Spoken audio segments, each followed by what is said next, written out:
Hello, I am Brianna Lentz, and in today's video we are going to be creating these candy corn and ghosts using fabric, a sewing machine, polyfill, acrylic paint, and a little bit of imagination.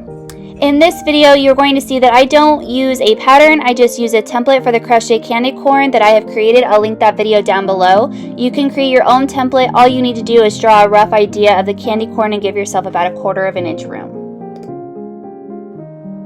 I will be choosing a water-soluble pen to be outlining the shape that I want for my candy corn. You can use a pencil. Really, this is going to be the outside of your fabric, so that is up to you. You don't need to go buy a water-soluble pen. This is just something that I have on hand because I do a lot of projects like this.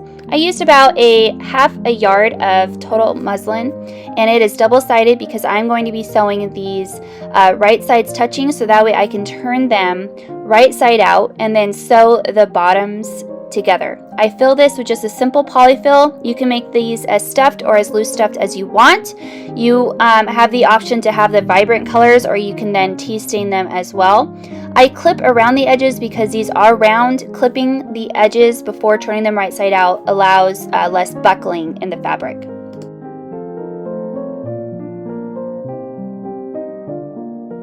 Once I have them filled, all I do is give them a simple whip stitch closed, and I just use the same thread that I used in my sewing machine, and I just hide the knot afterwards. It's really simple as long as you have it secured.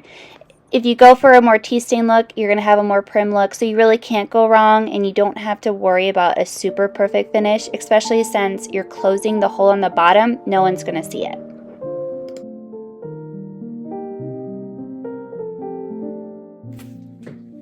It is Sunday, and I got out some of my black because I forgot I need black for the ghost. And I just took my water-soluble marker, and I just drew lines roughly where I think I want to paint to. Again, this is water-soluble, so it'll just go away with a little bit of water. And I'm just going to go ahead and get painting. I think I'm going to do 2 candy corn and 2 ghosts. And I'll go ahead and film the process, but it's pretty self-explanatory. I'm just going to paint the candy corn and paint the white base for the ghost, and if I feel like I need a second coat, then I'll go ahead and do that. But I'm going to go ahead and get these fully painted.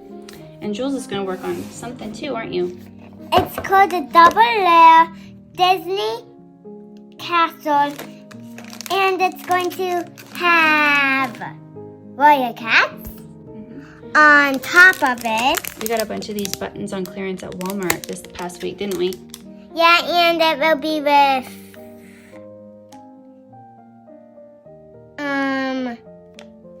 Cinderella. Oh, and also this one.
Once you are satisfied with the paint job that you have done, you are done. All you have to do now is let it dry. If you wanted a more primitive look, you can coffee and tea stain them before painting or after painting them.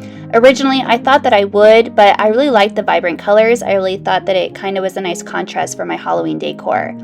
Thank you so much for watching this video. Please comment down below if you plan on making your own handmade Halloween, and I'll see you guys in the next project. Bye!